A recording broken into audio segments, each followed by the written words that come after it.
Afternoon, guys. Frequently Asked Question Friday here on a beautiful early March Friday afternoon.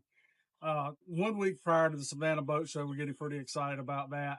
A common question that we begin to encounter often this time of year is helping somebody decide between a bay boat and a conventional deep V center console. There's a lot to consider here. We're going to shoot in some pictures for some comparisons for you as I talk through this video. But really, what it boils down to is, do you want a boat that you're riding in, like the 261 Heritage here?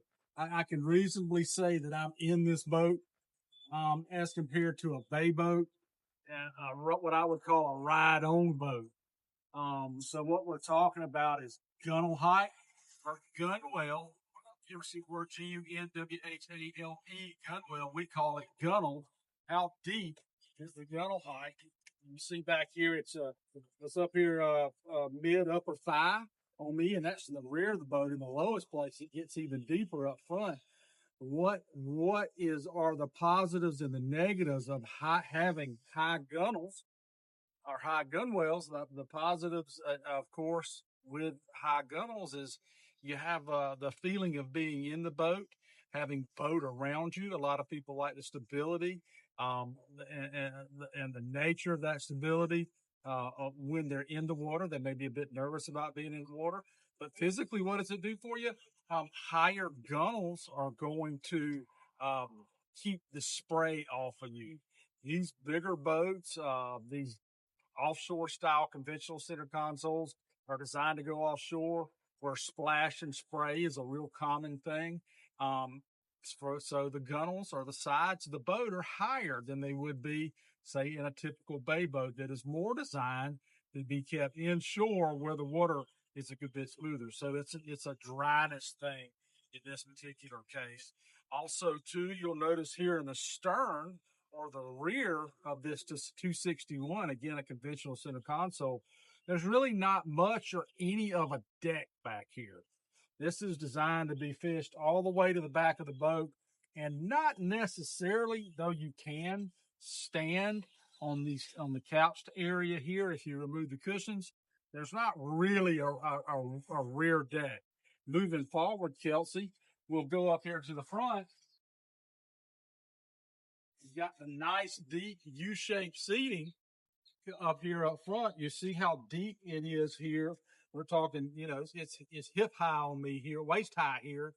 But there's no forward fishing deck on this boat. So again, we got more cockpit space, deck space down below for you to stand and fish on, with seating built into the walls of this boat, but no real deck space, unlike bay boats. All right, so what are the cons of having high gunnels? Here we are again, about nearly waist high up here in the front. What are the cons of having higher gunnels?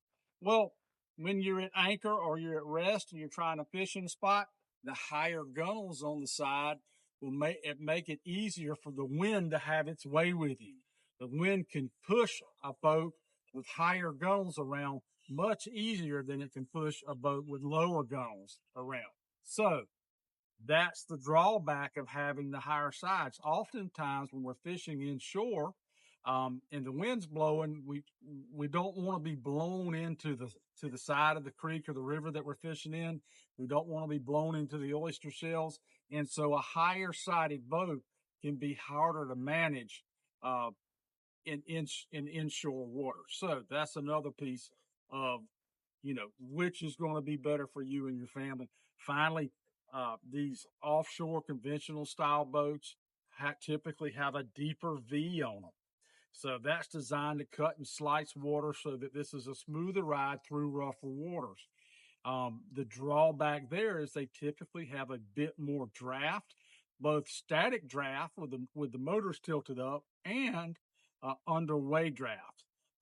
Unlike the bay boats, which instead of a real sharp V, they have a bit of a shallower V, and they often, have heard me talk about the pocket tunnels. They often have a pocket tunnel, and they're designed to float in shallow water, both statically and while underway. In fact, bay boats are often coupled with jack plates so that you have even better shallow water performance.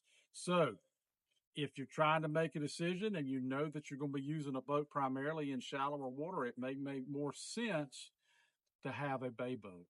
So I hope those three things, gunnel height, uh, draft, and deck space, I hope that helps you make some sense and hope leads you in a good direction trying to decide between bay and traditional offshore style boats.